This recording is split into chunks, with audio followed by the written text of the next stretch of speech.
واعتصموا بحبل الله جميعا ولا تفرقوا وسلم تسليما كثيرا. قال الله تعالى في القرآن الكريم: يا أيها الذين آمنوا اتقوا الله حق تقاته ولا تموتن إلا وأنتم مسلمون. أما بعد، فإن أصدق الحديث كتاب الله، وخير الهدى هدى محمد صلى الله عليه وسلم، وشر الأمور محدثاتها، فإن كل محدثة بدعة، وكل بدعة ضلالة، وكل ضلالة في النار. نسأل الله السلامة والعافية. معاشر المسلمين, ikhwani wa akhwati fid din, rahimani wa rahimakumullah. Kita kembali mengucapkan alhamdulillahirabbil alamin, karena pada malam hari ini Allah Azza wa Jalla kembali memberikan nikmat kepada kita, nikmat berupa kesempatan untuk hadir di masjid ini dalam rangka untuk menunaikan kewajiban kita salat maghrib berjamaah, kemudian dalam rangka untuk mendengarkan Al-Quran dan hadis-hadis Nabi yang mulia sallallahu alaihi wasallam. Dan ini merupakan nikmat yang Allah Subhanahu wa taala berikan. Jadi nikmat Allah itu tidak hanya makanan, minuman. Bahkan kata Imam Ahmad rahimahullah, nikmat ilmu itu lebih utama dari nikmat makanan dan minuman. Kenapa? Karena ilmu ini kita butuhkan untuk dunia dan akhirat kita. Sementara nikmat makanan itu hanya untuk ketika kita di dunia. Karena ketika kita di akhirat, kita tidak butuh makanan-makanan dunia ini. Karena kalau seandainya kita membawa ilmu ke akhirat, apalagi ilmu itu adalah ilmu yang bermanfaat, maka Allah Subhanahu wa taala akan memberikan kepada kita hidangan di akhirat, berupa hidangan yang paling lezat. Nah, sebagaimana disebutkan dalam hadis Sahih Al-Bukhari, kata Nabi sallallahu alaihi wasallam, "Man ghada ila masjidin aw raha, a'addallahu lahu nuzulahu minal jannati kullama ghada aw raha." Barang siapa yang pergi pulang ke masjidnya, ya, a'addallahu lahu nuzulahu, maka Allah akan siapkan baginya nuzulahu. Nuzulahu itu di antara maknanya ulama menjelaskan adalah hidangan di surga, minal jannah, dari surga. Kullama ghada aw raha, setiap kali dia pergi ke masjid. Jadi setiap kali kita datang ke masjid, Pak, malaikat sudah mencatat ini. Insyaallah ya, kalau kita ikhlas, nanti ya sudah ada menu hidangan lezat yang Allah Subhanahu wa taala janjikan bagi kita kelak di surga. Nah, kemudian hadirin yang dimuliakan oleh Allah Subhanahu wa taala, fenomena yang kita saksikan hari ini, banyak daerah di Indonesia yang terkena musibah. Maka musibah itu tidak hanya sekedar fenomena alam, itu dalam akidah kita umat Islam. Namun ada rahasia, ada hikmah di baliknya. Di antara hikmahnya, Pak, musibah itu penggugur dosa. Musibah kebanjiran, ya, musibah rumah hanyut, ya. Ada teman kita musibah orang tuanya meninggal, itu ringan sebenarnya. Ada juga anaknya yang meninggal, ada yang kecelakaan, itu kan musibah semua. Tapi musibah itu, hadirin, dibandingkan dengan musibah yang paling besar, yaitu ketika orang tidak sholat, itu musibah. Atau orang yang tidak mau lagi dia menjalankan sunnah, yang tadinya masya Allah ya Pak ya, dia pakai jenggot, ya kan, kemudian tidak musbil itu pelaku dari isbal gitu ya, isbal masdar ya, dari asbala yusbilu isbalan gitu ya. Karena isbal memanjangkan pakaian melebihi mata kaki. Dahulunya dia cingkrang, sunnah dia. Tiba-tiba itu musibah itu, Pak. Musibah dalam agama itu jauh lebih besar daripada musibah dunia. Musibah motor kita hilang, lebih jauh, itu lebih kecil ketimbang musibah malas bangun subuh. Itu musibah besar, Pak. Ya kan, malas bangun subuh, malas sholat, atau malas ke majelis ilmu, musibah. Ini hadirin ya, dimuliakan oleh Allah Subhanahu wa taala. Maka apapun yang terjadi dari musibah itu semua, maka bagaimana Al-Qur'an ya, Allah Subhanahu wa taala mengatakannya banyak sekali ayat dalam Al-Qur'an. Di antaranya surah ya Asy-Syura ayat 30. Apa kata Allah? Wa ma asabakum ya min musibatin, kata Allah, fa bima kasabat aydikum wa ya'fu an katsir. Dan tidaklah kalian ditimpa dari musibah apapun. Lihat di sini musibahnya pakai alif lam, artinya nakirah, memberikan makna umum, arti musibah apapun. Fa bima kasabat aydikum, itu karena perbuatan tangan kalian. Namun Allah Maha Pengampun. Allah turunkan musibah itu untuk mengampuni dosa. Ini sesuai juga dengan asar dari Ali bin Abi Thalib. Ali bin Abi Thalib radhiyallahu mengatakan, ma nazala bala'un illa bizambin. Tidaklah turun bala musibah illa bizambin, kecuali karena dosa. Jadi Allah ingin kita ingat ya dengan dosa itu, supaya kita mengintrospeksi dosa tersebut, dan supaya kalau kita ikhlas menerima musibah itu, Allah ampuni dosa-dosa kita. Ini hadirin yang dimuliakan oleh Allah. Jadi apapun musibah yang menimpa kita, Pak, kita hadapi dengan menerima takdir. Itu namanya sabar. Sabar itu kan 3 Pak ya. Sabar dalam taat kepada Allah, sabar dalam tidak bermaksiat. Ya, nampak wanita buka aurat, sabar mata kita ya, untuk tidak melirik. Itu pahala, jangan anggap remeh, Pak. Nah, ya kan, sabar untuk ya menahan diri dari maksiat. Sabar untuk tidak berzina, akhirnya kita memilih menikah. Masya Allah, ya kan, pahalanya luar biasa. Ini hadirin yang dibeli. Kemudian yang ketiga, sabar terhadap musibah takdir Allah yang menurut kita buruk. Jadi takdir Allah itu, Pak, kalau dinisbatkan kepada Allah, perbuatan Allah itu kan, kalau disabarkan itu tidak ada yang buruk. Tapi kenapa ada takdir buruk dan takdir baik? Itu menurut kita. Ada orang lahir cacat, menurut kita manusia baik atau buruk, Pak? Buruk. Tapi menurut Allah itu baik. Apapun yang Allah tetapkan itu baik, ya kan? Karena orang yang cacat itu, Pak, setiap kali dia sabar dapat pahala. Beda dengan kita yang lengkap, apa yang nak disabarkan kan gitu. Iya, ada orang lahir sumbing, Pak ya. Setiap dia diejek orang, sabar, dia dapat pahala, ya kan? Setiap dia dibully orang, wih, nanti bolos sumbing kok ya. Atau orang gagap, nah, setiap kali dia ditiru orang, Pak ya, ada orang menyatakan teman kita yang gagap, Pak ya. Wah, diketawain, sabar, dia dapat pahala, ya kan?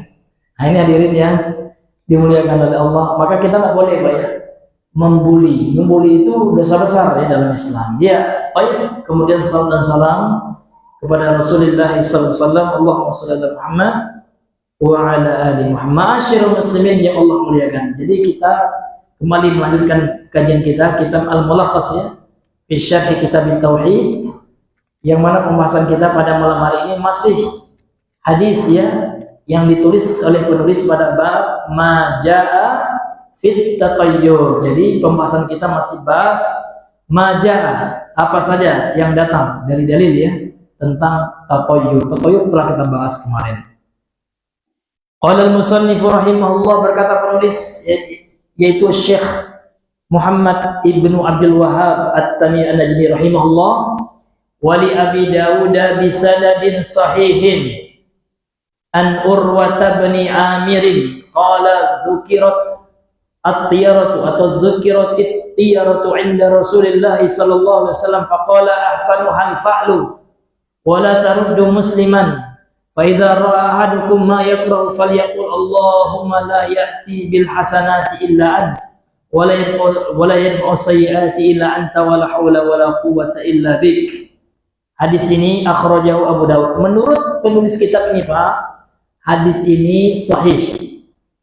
Namun sahihnya di sini, Pak, tidak benar, kekeliru.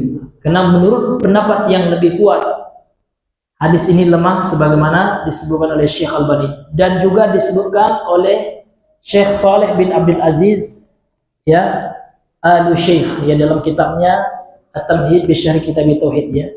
Jadi hadis ini yang sahihnya lemah. Kenapa kita katakan lemah? Ini secara sanad, Pak ya. Jadi secara sanad ya, hadis ini lemah. Nah, ini hadirin yang dimuliakan oleh Allah Subhanahu wa taala. Ini akan kita bacakan takhrijnya ya dari Syekh Abdul Aziz Al-Syekh.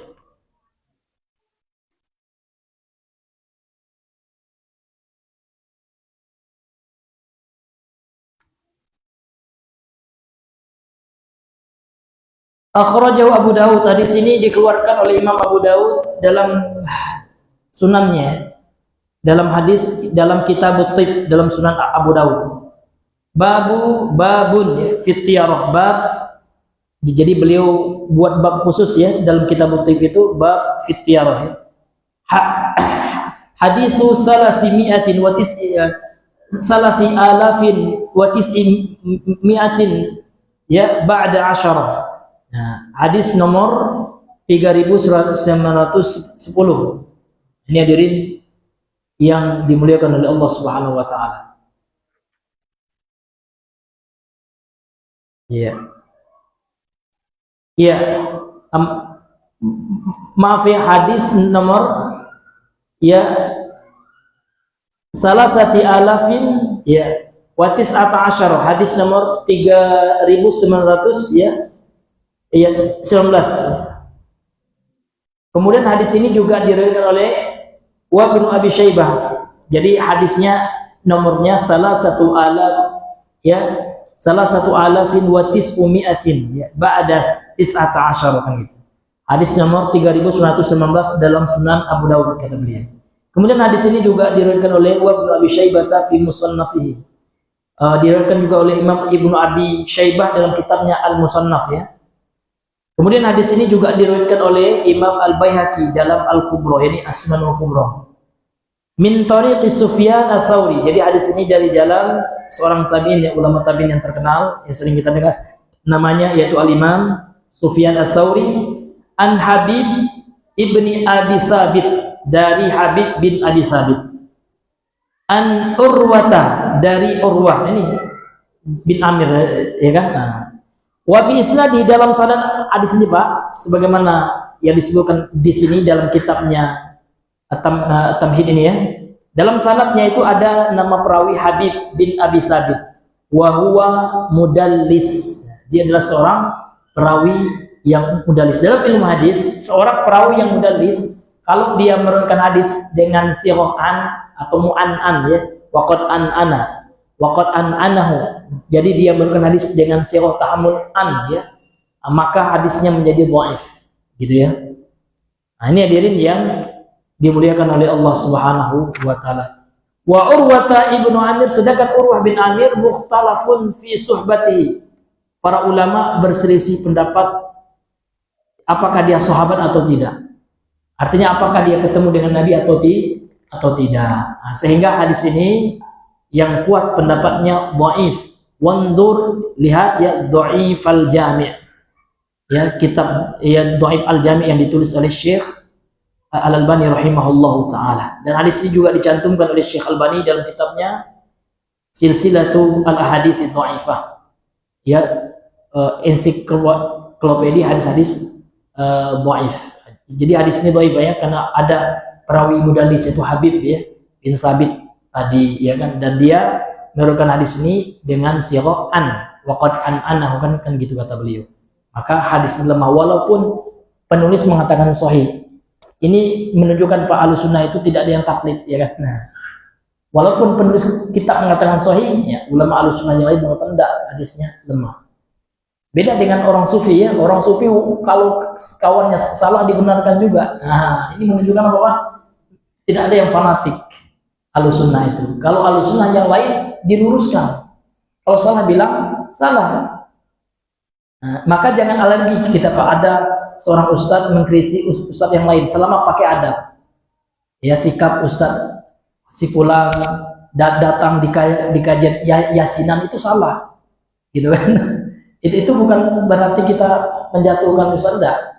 Untuk menjelaskan bahwasanya ustadz itu juga manusia, bukan nabi yang tidak maksum ya kan? Nah, yang perlu juga diluruskan. Jadi dalam Ahlussunnah ini tidak ada yang maksum, ya Pak ya.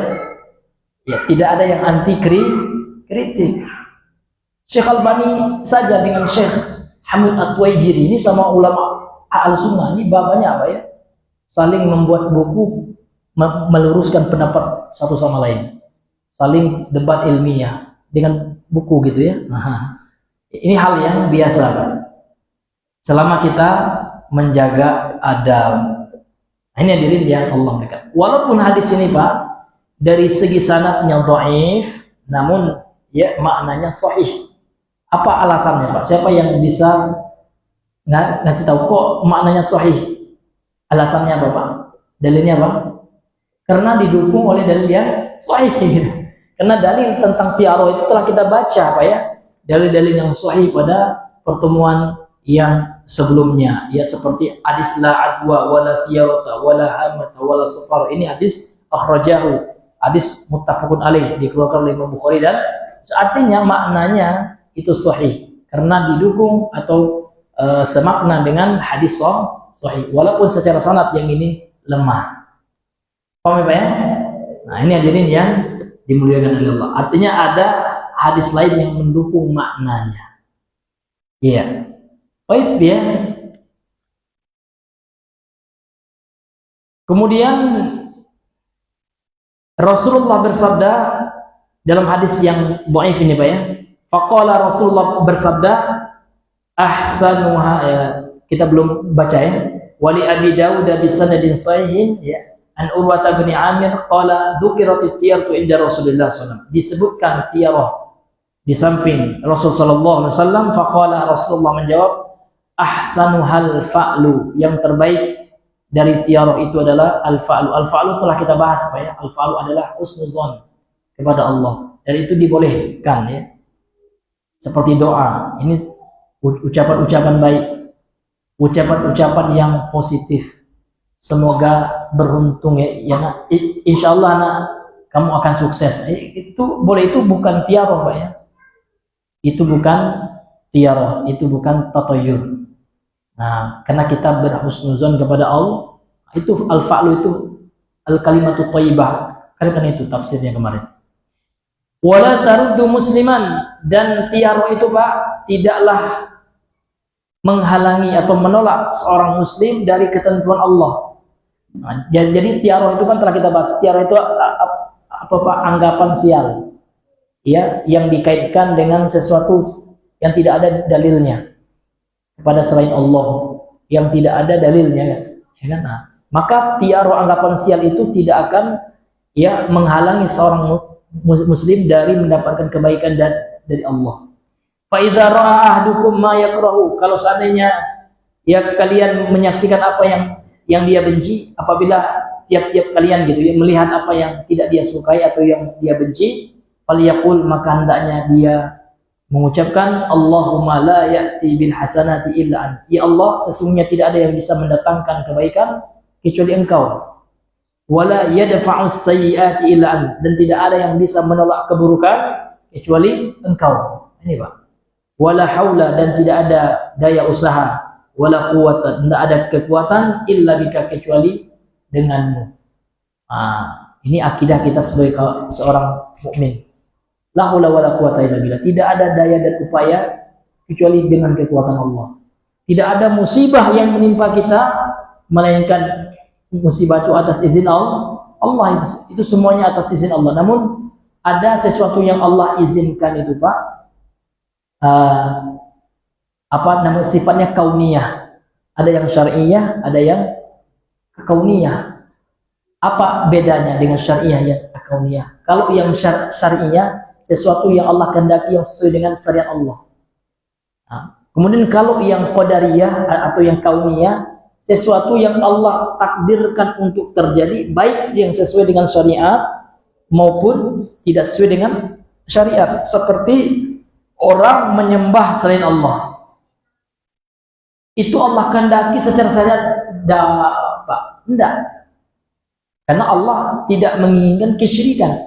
Namun kenapa kesyirikan itu terjadi? Itu terjadi karena kauniyah ya, ketetapan Allah yang sifatnya kauniyah. Paham ya Pak ya? Maka harus kita pahami ya, ada ketetapan Allah itu yang sifatnya syar'iyah. Ada yang sifatnya kauniyah. Yang syar'iyah itu yang segala yang sesuai dengan syariat Allah. Yang kauniyah ini umum. Segala yang sesuatu yang terjadi, baik sesuai dengan syariat Allah maupun tidak sesuai dengan syariat Allah Subhanahu wa taala. Namun ketika seseorang melakukan sesuatu sesuai dengan syariat Allah, memang atas izin Allah betul, namun tidak lepas juga dengan pilihan manusia itu. Contoh orang kafir ya kan, memang secara takdir betul kita katakan takdir ya kan, namun tidak lepas dengan pilihan orang itu. Artinya orang itu yang memilih itu kan itu. Maka tidak boleh kita berhujah ya untuk melegalkan maksiat dengan takdir. Tidak boleh. Ya Pak, kenapa Bapak mencuri Pak? Kan Allah yang mentakdir. Tidak boleh, haram itu Pak ya. Tidak boleh kita berdalil dengan takdir dalam melakukan maksiat. Pundak sholat Pak, kan Allah yang mentakdirkan pundak sholat. Ya Allah ya. Ya betul, tapi kan Bapak yang memilihnya Pak. Bapak juga yang malas. Artinya Allah akan menyiksa Bapak karena Bapak yang malas. Ya. Dan tidak boleh seorang itu bertakdir dengan perbuatan maksiat. Ini Pak, ini suatu yang telah disepakati ya. Tidak boleh seorang itu berhujah dengan takdir dalam berbuat maksiat. Ini hadirin yang Allah muliakan. Ini babnya sudah bab takdir itu Pak ya. Baik ya. Kemudian kita lanjutkan syarah daripada hadis ini. Qala syarihu hafizahullahu taala. Berkata pensyarah kitab yang semoga dijaga oleh Allah. Tarjamatu Urwah, biografi perawi hadis itu Urwah bin Amir ya. Urwah ini namanya adalah Urwatu bin Amirin al-Qurashi. Beliau adalah Urwah bin Amir. Nama ayahnya Amir, namanya Urwah. Beliau dari suku Quraisy sehingga dilakobi dengan Al-Qurashi. Waqila, dan dinamai juga beliau, dikatakan juga, disebut juga lakob beliau atau gelar beliau Al-Juhani Al-Makki, ya orang Mekah. Dzakarahu Ibnu Hibban fi Thiqat, dan Imam Ibnu Hibban dia menyebutkannya dalam perawi-perawi yang thiqat ya. Thiqat yang dari thiqah, yang terpercaya. Dalam hadis yang dhaif ini ya, karena yang sahihnya hadis ini dhaif gitu ya. Maka kita harus katakan kalau dhaif bilang dhaif kan gitu. Rasulullah mengatakan la wala taruddu musliman ya. Bi khilafil kafir fa innaha tarudduhu an qasdihi. Tidaklah ditolak seorang muslim karena piyaroh ya, berbeda dengan orang kafir gitu. Bi khilafil kafir, berbeda kondisi dengan orang kafir. Fa innaha tarudduhu an qasdihi. Ya. Iya, orang kafir itu ya ditolak oleh tiarah itu ya, sesuai dengan maksudnya, an qasdihi ya, disebabkan dia karena maksudnya, atau ditolak dia dari maksudnya. Apa maknanya nih Pak? Ya, maknanya kalau bagi orang muslim itu tiarah itu ya, itu tidak ada apa-apanya, tidak ada pengaruhnya. Tapi orang kafir terkadang diuji oleh Allah karena mereka sudah kudu percaya dengan tiarah. Ya, maka tidak boleh kita percaya, ya kan? Dan itu boleh jadi bentuk istidraj dari Allah. Misal gini kan, ada orang yang percaya Pak, ya kan? Kalau ada ular melintas, ini ada musibah ini. Akhirnya karena keyakinan yang rusak itu, Allah kabulkan nian dia dengan musibah, maka tidak boleh kita yakini, karena Allah itu tergantung dengan persangkaan hambanya, kan ya? Kan itu yang disebutkan dalam hadis qudsi, ana inda dhanni abdi bi, kan itu kata Allah, aku itu sesuai dengan persangkaan hamba. Maka nggak boleh kita berprasangka buruk kepada Allah, ya kan? Ini mau datang musibah nih ya, kepala kita sudah diberain sama cicak ini. Akhirnya Allah kabulkan kena sangka buruknya tadi. Maka tidak boleh. Makanya tiarah itu haram, syirik, ya kan? Nah, ini hadirin yang dimuliakan oleh Allah Subhanahu wa ta'ala. Tapi terhadap seorang muslim itu tidak ada. Karena orang muslim yakin yang mendatangkan mudarat itu Allah. Yang mendatangkan musibah itu Allah, tidak ada kaitannya dengan apa? Dengan tiyarah. Ya, dengan keyakinan-keyakinan yang tidak mendasar tersebut. Nah, ini hadirin yang dimuliakan oleh Allah Azza wa Jalla. Kemudian dalam hadis ini juga Rasul mengatakan wala ya'ti bil hasanati ila akhir hadis, ya. Ai la ta'ti tiyaratu bil hasanati. Ya, tiarah itu tidak akan mendatangkan kebaikan, enggak. Wala tadfa'u sayyi'at. Tiarah itu juga tidak akan menolak keburukan. Yang menolak keburukan itu siapa? Allah. Enggak ada kaitannya dengan keyakinan-keyakinan mitos tersebut. Wala haula wala quwwata illa bika. Al-haulu at-tahawul wal intiqal. Secara bahasa al-haul itu Pak artinya at-tahawul, perubahan. Wa intiqalu, dan perpindahan. Min halin ila halin, dari suatu kondisi ke kondisi yang lain. Wala quwwata ala dzalika illa bika wahdaka. Tidak ada kekuatan dalam hal itu kecuali denganmu semata ya Allah. Kan seperti itu ya. Jadi tidak ada yang bisa merubah sesuatu Pak. Ya, tidak ada yang bisa memindahkan sesuatu dari satu hal ke hal yang lain dalam satu kondisi yang lain, ya, kecuali Allah Subhanahu wa ta'ala. Tidak ada yang bisa memindahkan hujan ini. Tiba-tiba mendung, Pak, ya. Kemudian Allah pindahkan ke tempat lain. Itu Allah. Tidak boleh kita yakini, ya. Itu kan angin, Ustaz. Ya, angin itu kan atas perintah Allah. Nah, kalau orang yang tidak punya akidah, Pak, ya, cuman punya ilmu geografi, ya kan, nah, dia hanya tahu hujan terjadi, ya kan, karena awan yang sudah apa namanya itu yang ada lupa apa, saya ada teori dibawa oleh angin, ya kan, nah, kemudian turun hujan. Dia cuma sampai di situ ilmunya. Kalau orang beriman enggak. Nah, siapa yang memerintahkan angin itu untuk membawa hujan? Allah. Siapa yang membuat sinar matahari yang membuat mengembun, ya kan, menguap, ya, air laut itu menguap kemudian menjadi hujan? Itu siapa? Tidak mungkin lah menguap dewean, ya, Pak. Kecuali ada yang memerintah, itu ya Allah Subhanahu wa ta'ala. Orang kafir tidak sampai ke situ, Pak, ya, dangkal. Makanya orang yang tidak beriman itu otaknya dangkal, kayak lebih daripada udang. Kalau udang, ya, memang otaknya beraknya di kepala, ya. Makanya dangkal. Orang kafir lebih, Pak, ya. Karena dalam Al-Quran orang kafir itu Allah mengatakan lebih daripada udang lagi. Ulaika kal an'am bal hum adall. Mereka itu seperti binatang ternak, bahkan lebih sesat lagi. Ya kan? Kenapa, ya?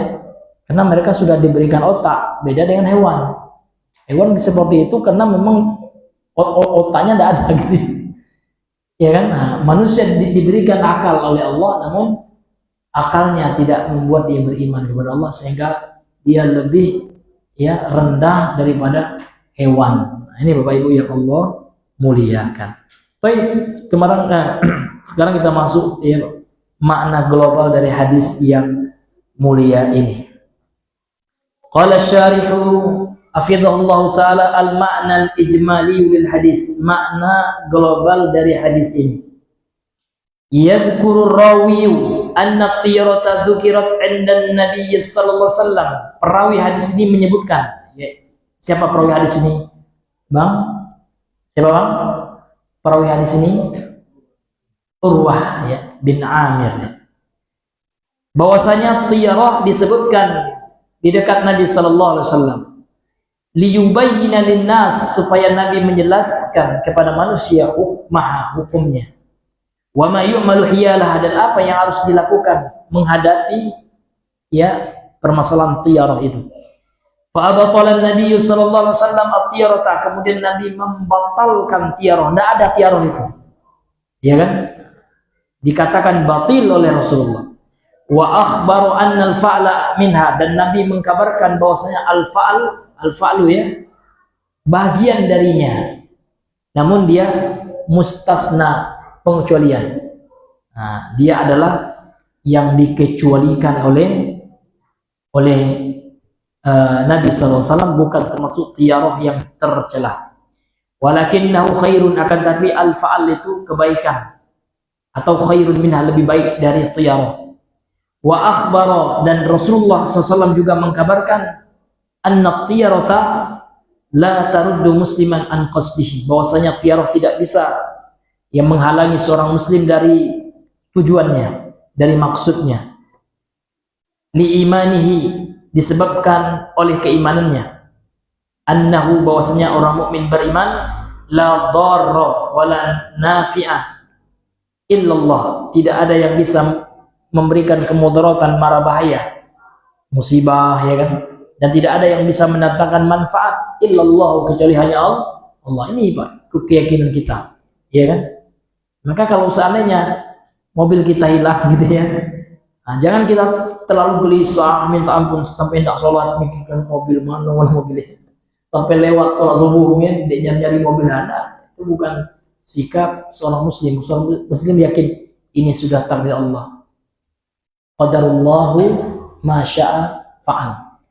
Ya, Allah telah menetapkan apa yang Allah kehendaki itu akan terjadi. Ini musibah gitu kan. Udah. Nah, innalillahi wa inna ilaihi raji'un. Ya, kita ini milik Allah. Tidak hanya kita, Pak. Anak kita milik Allah. Kalau Allah lah mengambilnya dari kita, sudah. Ya kan? Bapak kita meninggal, bapak kita milik Allah. Kalau Allah Azza wa Jalla telah memanggilnya, udah. Namun ada, Pak, ya, perkara yang bisa kita lakukan untuk bakti kepada orang tua. Ini sering juga kami sampaikan berdasarkan hadis Sahih Al-Bukhari dari sahabat Sa'ad bin Ubadah. Ya Rasulullah, kata Sa'ad bin Ubadah, inna ummi matat, afa atasaddaqu anha? Qala na'am. Ya Rasulullah, sesungguhnya ibuku telah wafat, apakah boleh aku bersedekah atas namanya? Naam, boleh. Maka dalam hal ini Pak, boleh Pak, sampai pahalanya. Tidak ada sahabat mengatakan, ya Rasulullah, inna ummi matat, aqra'u 'alaiha al-Fatihah. Apa boleh aku membacakan Al-Fatihah kepadanya? Tidak ada, gitu. Yang ada Pak, sedekah.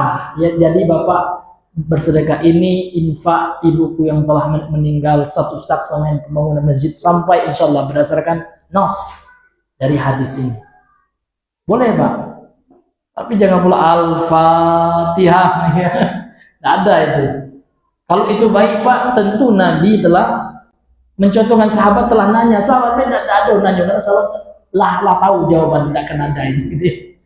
Sehingga sahabat tidak ada yang nanya. Kalau itu baik, pasti sahabat pernah nanya, ya Rasulullah, emak aku lah wafat, apakah boleh saya membacakan Al-Fatihah buat mama aku? Pasti ada datanya, dalilnya. Ternyata tidak ada. Atau baca kulhu ya untuk mama, ada Pak. Yang boleh-boleh gitu, yang ada itu Pak, kita apa? Kita bersedekah. Kemudian disebutkan dalam hadis Abu Daud dan dihasan oleh Syekh Albani, hadisnya hasan ya. Inna rajula ya la turfa'u darajatuhu yaumal qiyamah. Faqala, ya kan, ma hada, gitu ya. Anna hada, ya kan? Qila lahu, yuqalu lahu bistighfari waladika laka. Apa kata Nabi Pak? Inna rajula, sesungguhnya ada nanti seorang laki-laki dari kiamat Pak ya. La turfa'u darajatahu, la turfa'u darajatuhu, diangkat derajatnya tiba-tiba, ya kan, dia punya kedudukan yang tinggi di akhirat. Terkejut laki-laki ini Pak. Kenapa ini kan? Apa sebabnya ini? Kok tiba-tiba ya saya mendapatkan derajat yang tinggi? Maka dikatakan bagi laki-laki itu bistighfari waladika laka. Ini disebabkan anakmu beristighfar kepada untukmu. Istighfar itu apa Pak? Memohon ampunan. Jadi ini disebabkan anakmu sering mengucap di dunia, Allahumma firli wali walidayya warhamhuma kama rabbayana shaghira. Ini masya Allah itu Pak. Itu kata Nabi penyebab orang tua kita diangkat derajatnya oleh Allah. Ya kan? Maka ya ulama memberikan nasihat, jangan kita lupakan doa itu Pak. sedang duduk ndak apa kita baca dewe.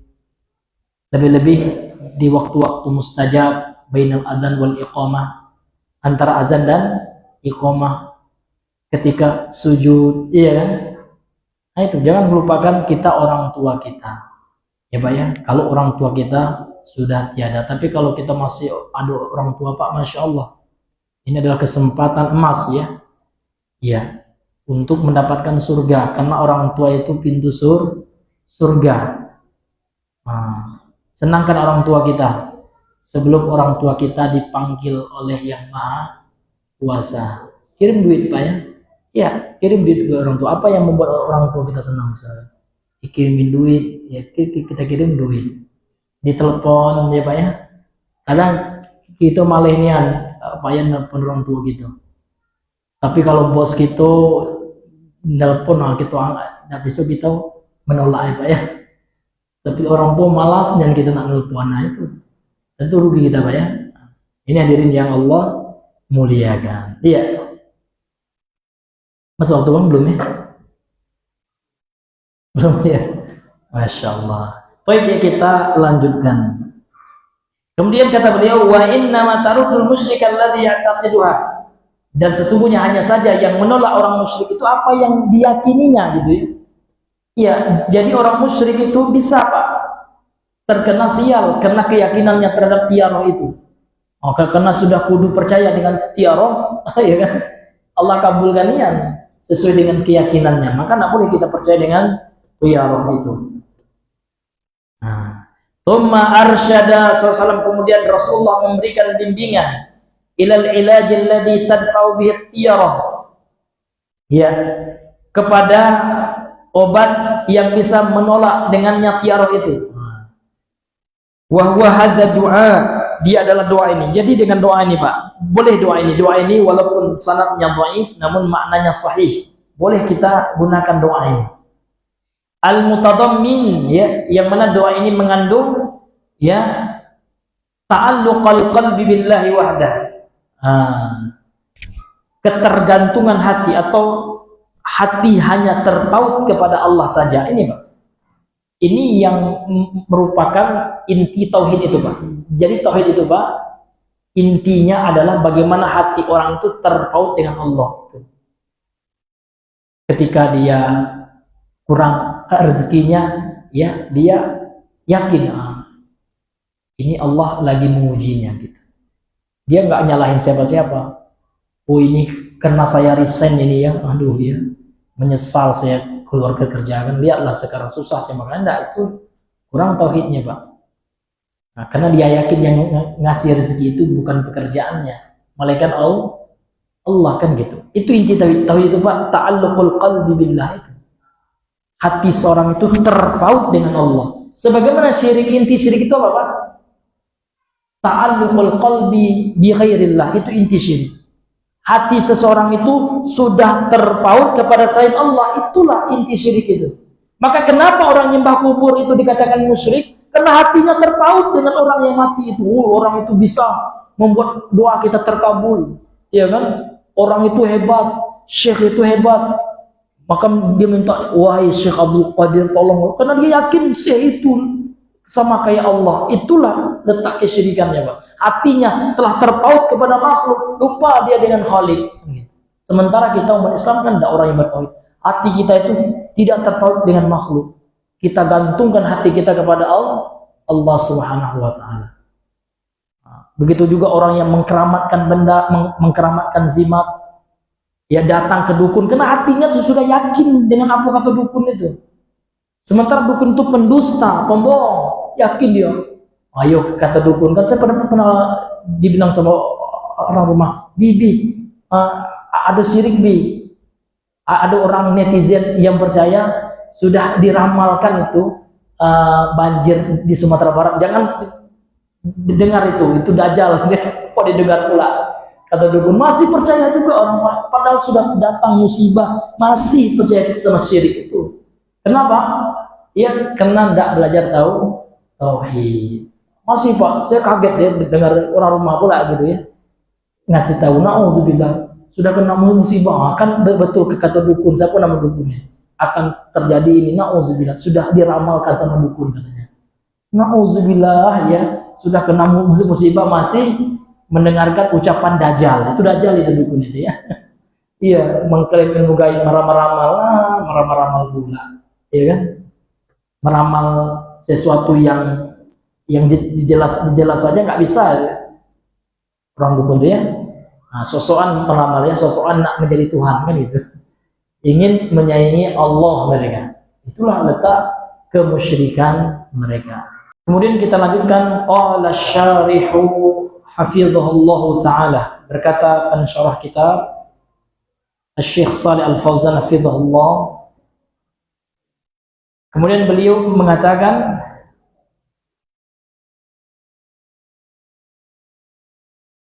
yang bisa menolak dengan izin Allah tiyarah itu adalah, atau yang menolak kemudaratan itu adalah doa ya.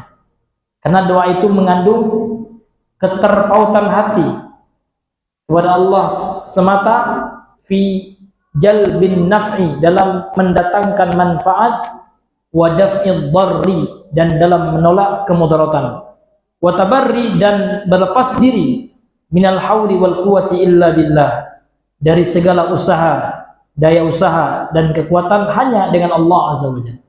Kemudian beliau mengatakan munasabatul hadis lil bab, kesesuaian hadis ini terhadap bab-bab yang kita bahas tentang apa? Tentang majaa fit tiyarah, tentang masalah tiyarah.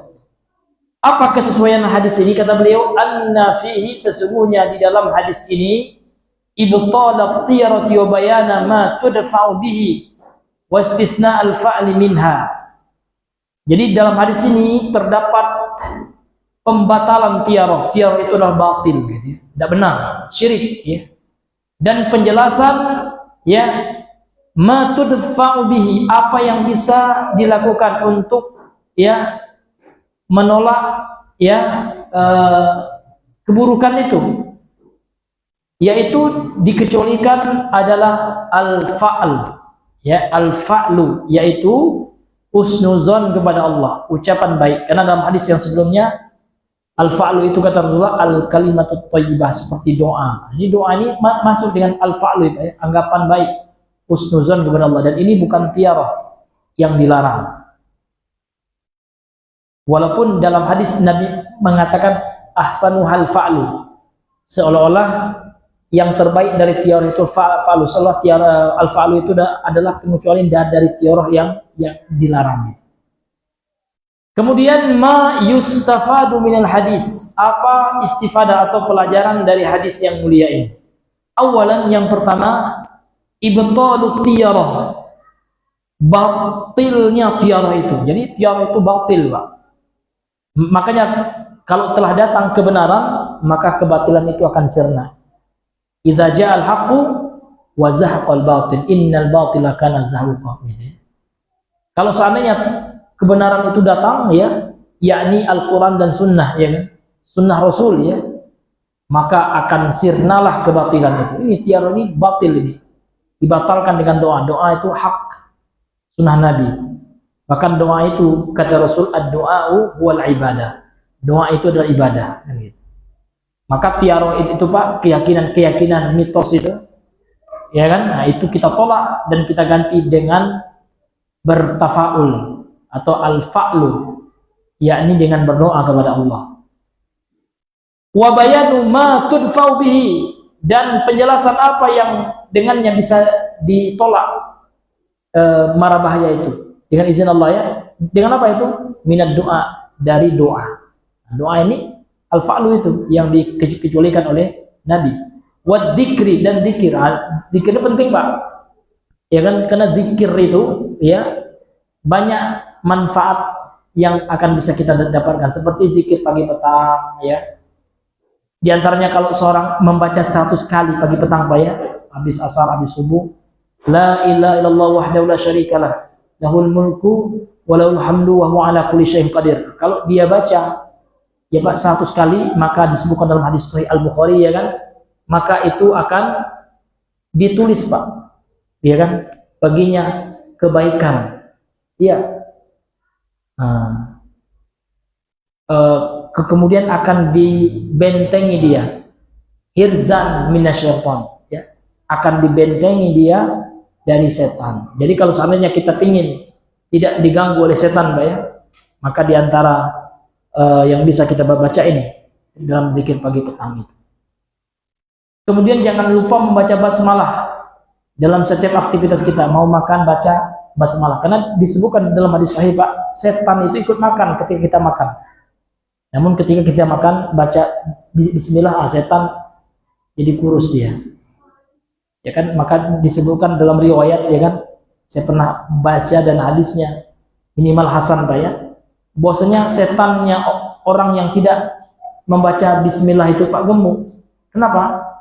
Nah, karena pas dia makan, dia ikut juga makan, memakan keberkahannya, gitu kan. Dia minum, setan ikut juga minum, karena dia nggak baca basmalah. Ini berbeda dengan setannya orang yang mengamalkan sunnah ini. Setannya kurus, gitu kan. Ketika dia tidak makan, tidak baca makanan, dihalangi oleh Allah. Kemudian yang paling dahsyat, Pak, bismillah itu bisa menghalangi setan dari melihat aurat kita. Karena setan itu bisa melihat kita, Pak. Ini disebutkan di dalam Al-Quran. Ya huwa wa qabiluhu yarakum min haitsu la tarawnahum, kan itu. Setan itu dari jin kafir, ya. Dia dan konco-konconya, gitu, ya. Yarawnakum, melihat kepada kalian umat manusia. Min haitsu la tarawnahum, sementara kita, kalian, kata Allah, umat manusia tidak bisa melihat setan. Maka supaya aurat kita tidak diintip oleh setan, maka solusinya baca basmalah. Karena Nabi mengatakan dalam hadis yang dihasankan oleh sebagian ulama, ya, kata Rasulullah, satru ma baina ayunil insi wa aurati bani adam, ya, adalah bismillah. Penghalang yang menghalangi antara pandangan jin dan aurat kita manusia adalah ucapan bismillah. Jadi, Bang, kalau abang nak ganti pakaian, kan buka aurat kita, ya kan. Terkadang ada yang mandi, mohon maaf, ya kan, tapi ini tidak apa-apa dalam syariat, ya, kalau tidak dilihat oleh orang. Mandi telanjang, ya kan. Apa hukum mandi telanjang? Tidak apa-apa, karena sebagian ulama berdalil dengan Nabi Musa. Kan ada hadis supaya Nabi Musa, mohon maaf, ya kan, ini kan kebenaran, gitu, ya, pernah mandi di sungai, tertelanjang beliau, ditaruhnya di atas batu, kemudian batunya lari, gitu, ya. Hadisnya sahih itu dalam Sahih Al-Bukhari, gitu, ya.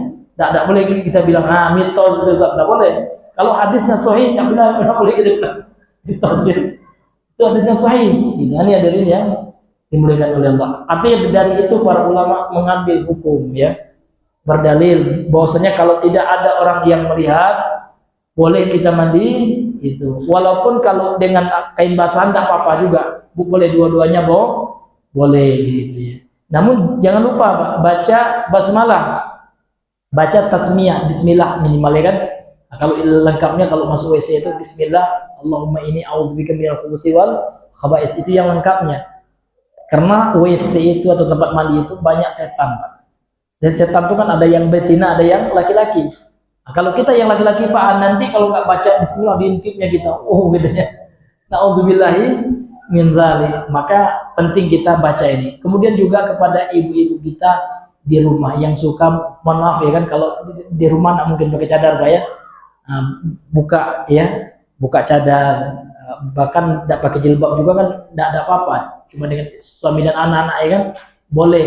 Tapi jangan lupa ketika nak membuka jilbab itu baca bismillah. Otomatis, Pak, jin nak nengok langsung ditutup oleh Allah. Sana kau, gitu, ya. Karena hambaku ini sudah membaca bismillah. Ini penting, Pak. Ini harus ibu-ibu harus jangan lupa ini, ya kan. Ini hadirin yang dimuliakan oleh Allah Azza wa Jalla. Ini zikir, ini keutamaan zikir itu, Pak, untuk membatalkan tiarah. Kemudian pelajaran yang kedua, yang kedua, annama yaqau fil qalbi minat tiarah. Sesungguhnya apa yang ada dalam hati kita, gitu, ya, dari keyakinan tiarah itu, la yadurru, ini tidak akan memudaratkan, enggak, ya kan. Bal yudhibuhullahu, bahkan Allah menghilangkannya bitawakkul, dengan bertawakal, menyerahkan diri kepada Allah, ya, menyandarkan hati. Itu tawakal itu, Pak. Tawakal itu adalah i'timadul qalbi ala Allah, menyandarkan hati kepada Allah. Segala sesuatu terjadi atas izin Allah. La haula wala quwata illa billah. Itu, Pak, ya, itu ungkapan tawakal itu. Namun tawakal juga dibarengi dengan ikhtiar. Karena tawakal tanpa ikhtiar, Pak, nah itu tidak benar.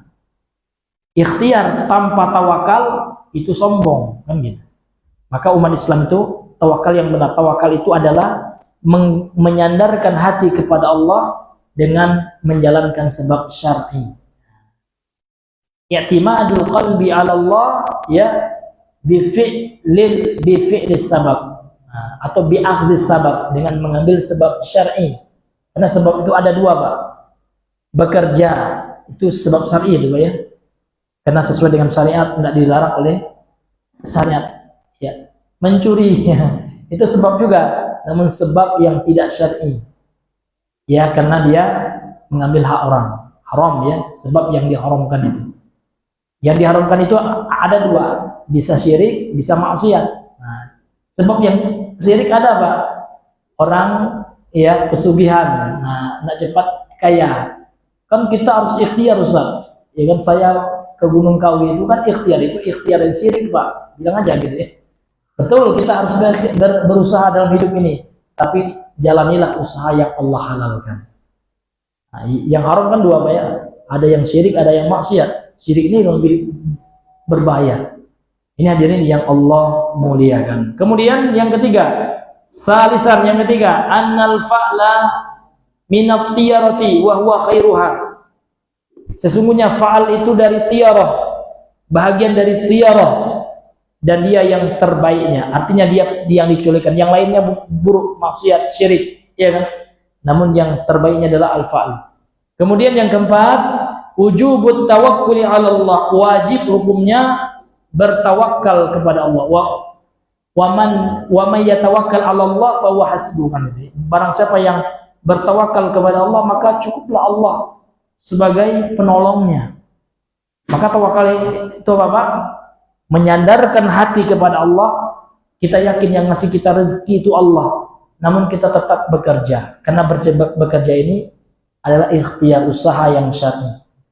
Jangan kayak orang sufi, Pak, ya, tawakal aja lah sama Allah.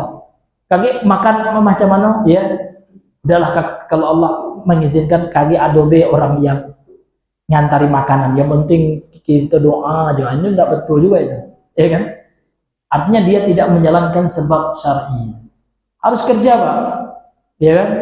Nah, karena bekerja itu bagian dari ibadah juga. Jangan yang anggap ibadah itu sholat aja, enggak. Nah, maka ada ibadah namanya ghairu mahdhah. Nah, memang ya hukum asalnya bukan ibadah, dia mubah. Namun karena kita niatkan untuk menafkahi istri, karena menafkahi orang tua hukumnya bahwa ya orang tua juga, keluarga juga hukumnya wajib, ya kan? Sarana untuk yang wajib itu, Pak, itu hukumnya juga wajib. Karena dalam usul fikih sering kita sampaikan, Pak, bagaimana, Bang, kaidahnya setiap sarana yang akan menyempurnakan yang wajib, hukumnya juga wajib. Bagaimana bunyinya? La yatimu ma la yatimu, ya. Ma la yatimul wajib illa bihi fa huwa wajib. Begitu, Bang, masyaallah, ya. Ma la yatimul wajib, segala sesuatu yang menyebabkan wajib tidak akan sempurna kecuali dengannya, maka sesuatu itu hukumnya wajib. Kita menafkahi istri itu hukumnya apa, Pak? Kan ada yang bertanya, Ustadz, apa hukum bekerja? Tergantung, ya kan? Kalau Bapak, ya, dengan bekerja baru Bapak bisa menafkahi istri, artinya wajib. Oh, tapi saya banyak duit, saya, Ustadz, di ATM 5 triliun. Nah, kalau gitu udah wajib Bapak bekerja, udah duit itu aja lah. Yang wajib Bapak itu menafkahi istri, gitu ya. Bekerja itu hanya sarana untuk menafkahi istri. Karena menafkahi istri hukumnya wajib, maka segala sarana yang bisa menyempurnakan yang wajib, hukumnya juga wajib, maka bekerja hukumnya wajib. Tapi bapak lah ada duit, udah kalau bapak nak bekerja bebas lah kan, karena duit tabungan sudah 5 T ya kan, nah ongkang-ongkang kaki sudah 7 keturunan bebas finansial, nah, ya kan. Jadi yang wajib itu apa? Memberi nafkah kepada istri. Bekerja apa? Bekerja itu jadi wajib karena sebagai sebab untuk menafkahi istri atau menafkahi anak, termasuk menyekolahkan anak, ya kan. Nah, kalau kita punya anak malas kita bekerja, berdosa kita, karena anak butuh biaya. Anak butuh dikasih makan, anak butuh, kalau sekarang kan anak pada sekolah ya, mondok, ya kan, SPP. Banyak mahal sekarang bayar, iya. Kalau TK sekarang 300 ya kan. Iya, kalau SD 300 juga ya kan. Ada yang sekolah itu Pak masuk SD-nya 7 juta. Ada di Jambi di sekolah sunnah juga 7 juta, namun sekolahnya memang elit ya kan, high class lah gitu ya. SPP-nya sebulan 1 juta ada Pak. Ya, yang dikasang tuh ya. Nah, itu mudah-mudahan ya, itu kan mahal tak mahal itu sebenarnya relatif. Bagi kita yang tidak ada duit ya mahal Pak ya. Tapi bagi orang ya yang pendapatannya udah puluhan juta, ya kan, itu gatal-gatal aja bagi dia duit yang segitu gitu ya, tidak berpengaruh ya, karena memang mahal tidak mahal itu relatif gitu ya. Nah, itu sifatnya tergantung lah menurut siapa. Kalau menurut orang kaya tidak ada mahal ya kan. Nah, tetapi kalau kita yang tidak mampu ya kita cari aja sekolah yang yang kita mampu untuk membayar anak kita dengan biaya yang telah ditetapkan. Wallahu ta'ala alam bisawab. Namun yang wajib itu Pak, kita tawakal kepada Allah. Wa tabarri minal hauli wal quwwati illa billah, dan kita melepas diri dari setiap usaha dan kekuatan, dan kita yakini setiap daya upaya dan kekuatan itu hanya datang dengan Allah, hanya karena Allah. Nah, tidak boleh kita bilang, buat kali dukun itu, na'udzubillah, kena tawakal kita. Tidak boleh kita takut dengan dukun Pak. Ya kan, bahkan ada siapa itu Pak yang suka nantang-nantang dukun, tidak juga dukun berani ya kan. Cuman dukun mengadukannya ke apa ya, ke polisi ya kan. Katanya dukun hebat ya kan. Nah, dan dukun Pak sekarang itu sudah ada ya Pak ya, kayaknya sudah ada gerakannya. Kalau di medsos itu Pak yang suka bilang, yang suka memfitnah kita, menjelek-jelekan wahabi itu, saya pernah lihat ya. Siapalah orangnya, rupanya Pak dia salah satu di grup kumpulan paranormal Indonesia. Rupanya orang itu Pak. Jadi mereka buat gerakan masif ya, menyerang wahabi, itu dukun itu Pak. Jadi memang banyak musuh kita nih ya. Nah, jadi dukun itu sekarang memang bergerak di medsos Pak, menyebarkan fitnah ya kan, bikin status tentang wahabi sesat ini kan. Rupanya dia dukun. Nah, ya. Ini hadirin yang dimuliakan oleh Allah. Yang mudah-mudahan kita semua selalu istiqomah Pak ya, membantah dukun. Harus dibantah Pak ya, mengedukasi masyarakat tentang ketidakbenaran dukun itu. Ini hadirin yang dimuliakan oleh Allah Azza wa Jalla. Karena dukun itu Pak banyak juga yang cabul sekarang. Alhamdulillah. Banyak kasus Pak ya, dia ngobatin anak orang, cewek pula ya, pasiennya. Rupanya habis itu ya dilecehkannya ya kan. Nah, mau dikasihnya apa namanya itu, mau dibersihkannya rahimnya dan diberikan air berkah katanya. Nauzubillah, air berkah apanya Pak ya, bilang aja bapak cabul gitu. Jadi dukun itu cabul Pak, banyak juga yang cabul ya, dan banyak juga yang ngibul. Ini fakta, kita bukan memfitnah Pak ya, berdasarkan informasi yang ada seperti itu. Karena memang dalam Islam ya sudah diharamkan jauh-jauh hari. 1400 tahun yang silam Nabi telah melarang kita meyakini dukun. Memang betul Pak ya, memang parah betul dukun itu ya. Nauzubillah min dzalik, kita berlindung kepada Allah dari kesyirikan, diantaranya dari ya bahaya laten perdukunan. Ini yang harus diangkat tema ini Pak. Kalau kita membuat takbir akbar ya kan, apalagi kita dai kondang ya kan, banyak follower kita, viewer kita, subscriber kita banyak sekali ya. Pas hadir Pak, Australia Akbar itu yang datang banyak ikhwan, orang umum juga ada datang. Maka coba bahas tentang bahaya perdukunan, itu kan bagus, sehingga orang awam yang datang tahu, oh iya dukun membahaya gitu kan.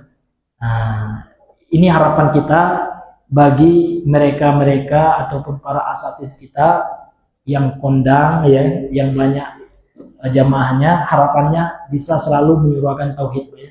Di kajian-kajian umum, tidak apa-apa, di kajian umum itu bagus.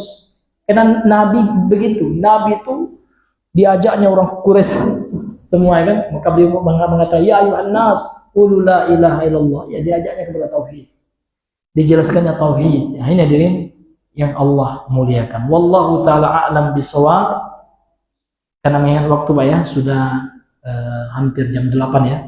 Ya, maka kita cukupkan dulu sampai di sini pembahasan kita. Subhanakallahumma bihamdika asyhadu an la ilaha illa anta astaghfiruka wa atubu ilaik. Assalamualaikum warahmatullahi wabarakatuh.